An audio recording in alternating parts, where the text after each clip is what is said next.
Channel. তোমাদের সকলকে আমাদের চ্যানেলে স্বাগত জানাই। আশা করি তোমরা সকলে ভালো আছো, সুস্থ আছো, আনন্দে আছো। তা যে যেখান থেকে তোমরা আমাদের ভিডিও দেখছো, তোমাদের সবাইকে আমাদের তানজিম ফ্যামিলির তরফ থেকে অনেক অনেক ভালোবাসা। তা আজকে শুভ পঞ্চমী, আর শুভ পঞ্চমী সবাইকে অনেক অনেক ভালোবাসা। তা চলো আজকে ব্রেকফাস্টে হচ্ছে স্যান্ডউইচ। তা চলো আগে রান্নাঘরে যাই, আর স্যান্ডউইচটা কী করে বানাচ্ছি পুরোটাই হচ্ছে তোমাদেরকে শেয়ার করব। তা চলো আগে চট করে পাউরুটিটাকে শিখে নিই। এদিকে চলে এসেছে হচ্ছে রান্নাঘরে। এখানে আমার পাউরুটি শেখা শুরু হয়ে গেছে, ওদিকে পাউরুটির ধারগুলো কাটা হচ্ছে, সব মিলিয়ে ঝুলিয়ে কাজ শুরু হয়ে গেছে। তা চলো ফটাফট আগে পাউরুটি শিখে নিই। এখানে এখন স্যান্ডউইচ রেডি করব। তা এগুলো সব নিয়ে এসেছি। পাউরুটি, এখানে শসা গোল গোল করে কেটে নিয়েছি, এখানে টমেটোগুলো দেখো এইভাবে গোল গোল করে কেটে নিয়েছি, এখানে ধনেপাতা, এখানে গোলমরিচ, আর এখানে হচ্ছে বিট নুন। তার সঙ্গে নিয়ে নিলাম একটুখানি সস, একটু হালকা করে সস দিয়ে দেবো। তা চলো আর দেরি করবো না, চট করে বাবাকে দিয়ে এসেছি। বাবা যেহেতু ধনেপাতা খায় না, বাবাকে দিইনি। বাবাকে প্লেন শসা, টমেটো, গোলমরিচ, বিট নুন দিয়ে বাবাকে দিয়ে দিলাম। বাবা সসও খায় না, তা আমরাই সস দিয়ে খাবো। আর তার সঙ্গে একটু নিয়ে নেবো হচ্ছে ধনেপাতা। তা চলো আর বেশি কথা বলবো না, চটপট করে বানিয়ে নিই। ভাই বেরোবে, ভাই ব্রেকফাস্টটাকে রেডি করবো, তারপরে আমাদেরটা।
এখানে স্যান্ডউইচ রেডি। এখানে শসা, টমেটো, ধনেপাতা, গোলমরিচ আছে, বিট লবণ আছে, আর আছে হচ্ছে চিলি ফ্লেক্স দিইনি, চিলি ফ্লেক্স ভালো লাগে না খেতে।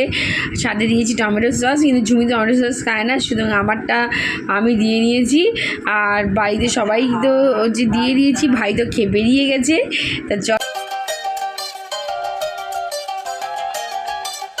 এই যে এখানে পটল ভাজা হবে বলে, তা পটল এরম করে কেটে নিলাম। ওপর থেকে একটু চিড়ে নিয়েছি, নিচ থেকে দু সাইড দিয়ে এরকম চার ইয়ে করে নিয়েছি, যেটা তোমাদের আগে একবার দেখিয়েছিলাম। এই যে এইভাবে কেটে একবার লম্বা, একবার হচ্ছে এখান দিয়ে, এই যে এখান দিয়ে একটা কাটা আছে, চারটে ভাগ করে দুদিক দিয়ে কেটে নিয়েছি। আর এখানে নুন, হলুদ, মিষ্টি দিয়ে রেখে দিয়েছি, এখনও মাখিনি। তা এখন পটলটাকে মেখে নেব। তা পটল ভাজা হচ্ছে, আর এইদিকে বসে গেছে আমাদের চাটনি।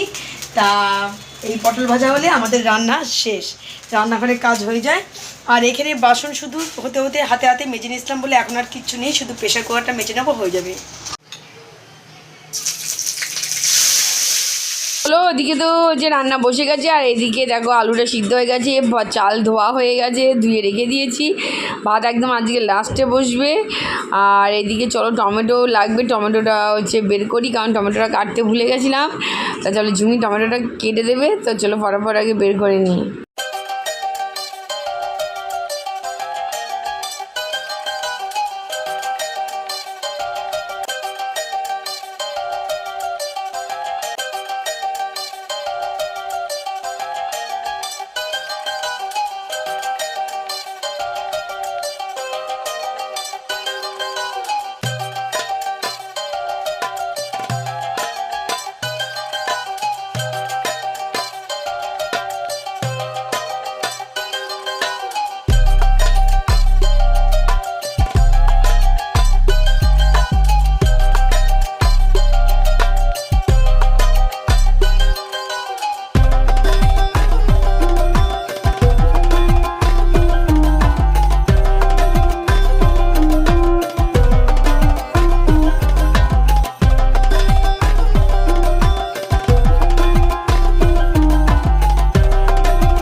চলে এসেছি।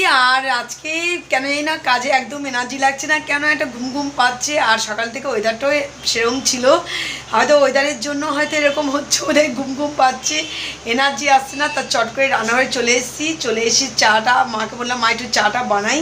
তা চাটা না খেলে ওই ঘুম ঘুম ভাবটা আর কিছুতেই কাটছে না। তা এমনি মোটামুটি কাজ হয়ে গেছে। ওইদিকে ঘরটর আমার আজকে ইচ্ছা আছে একটুখানি ঝুল হালকা করে ঝাড়বো। তা চিন্তা করে রেখে দিয়েছি, এখনও চিন্তাটাকে এখনও কাজে আনিনি যে ঝুল ঝাড়বো। চিন্তা করেছি ঝুল ঝাড়তে বেশি সময় না, কিন্তু শরীরে এনার্জি পাচ্ছি না, এই হচ্ছে ব্যাপার। তা ওই জন্য রান্নাঘরে চলে আসলাম, চাটা চট করে বানিয়ে নিলাম। এদিকে রান্নাঘরে মোটামুটি আমি গুছিয়ে গেছিলাম, চা ভাত হয়ে গেছে, ভাতটাও বুঝিয়ে দিলাম রান্নাঘরে এসে। আর এখন নিয়ে যাবো চা, সবাই মিলে একটু চা খাই, নাহলে কোনো কাজ এনার্জি পাচ্ছি না। আর এরপরে আমি ঝুলটুলগুলো চটপট করে পরিষ্কার করে নেবো। অনেকক্ষণ ধরে চিন্তা করছি কিন্তু করতে পারছি না, এনার্জি আসছে না।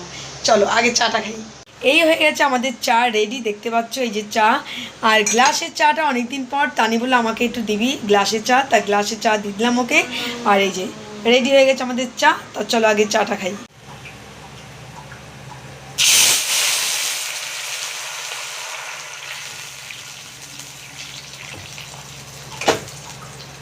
ব্রেকফাস্টকে চলে এসেছি রান্নাঘরে, আর এদিকে বসে গেছে চাটনি, মানে বসলো চাটনি। তো চাটনিটা হয়ে গেলে কিছুটা এগিয়ে থাকবে। আর এদিকে চাও খাওয়া চলছে, চা খেতে খেতে। আর এদিকে মাও বললো যে না আমি এখানে বসে চা খাবো, তো মা হচ্ছে এখানে চাটনিটা বসিয়ে দিচ্ছে। কাজটা শেষ হয়ে গেছে, এদিকে গ্যাস আমি পুছে দিয়েছি, বোতলের জল ফাঁকা হয়ে গেছিলো, বোতল ভরা হয়ে গেছে। আর এইদিকে দেখতে পাচ্ছ সব বাসন মেজে একদম পুরো রেডি। এখন আমি ফ্রেশ ট্রেশ হয়েও এসেছি। তা চলো এখন যাবো সোজা ফ্রেশ ট্রেশ হবো, ফ্রেশ ট্রেশ হয়ে চটপট করে খাওয়া দাওয়া সেরে একটুখানি রেস্ট নিয়ে নেবো, মানে বাইরে বেরোতে গেলে একটুখানি অসুবিধা হয়ে যাবে। একটু 10-15 মিনিট মতো একটুখানি রেস্ট নিয়ে নেবো বেরোনোর আগে, তাহলে শরীরটা লাগবে ফ্রেশ ট্রেশ হয়ে চলে এসেছি। আর এদিকে আমরা একসঙ্গে খেতে বসে গেছি, মা ওখানে বসে গেছে, টানির ওখানে খাবার বাড়া ও আসছে, আর আমি এখানে বসে যাচ্ছি। এখানে দেখো আজকে পটল ভাজা হতে হতে তোমাদের দেখেছিলাম, তা পটল ভাজা, এখানে মোচা, আর এখানে এই যে মুসুরির ডাল হয়েছে, আর এখানে হয়েছে এই যে 5 মিশালির সবজি, কালকে এক্সেস করা হয়েছিল, তা ওই জন্য সেটাই আজকে খেয়ে নেব। গরম করা হয়ে গেছে, তা সেটাই আজকে খেয়ে নেব। তাই এই 5 মিশালির সবজি, মুসুরির ডাল, সাথে হচ্ছে মোচা, পটল ভাজা, আর আছে টমেটো আর আমড়া দিয়ে চাটনি। তাই এই হচ্ছে আজকে মেনু। তো এখন চলো খাওয়া দাওয়াটাকে শেষ করে নিই, চলো।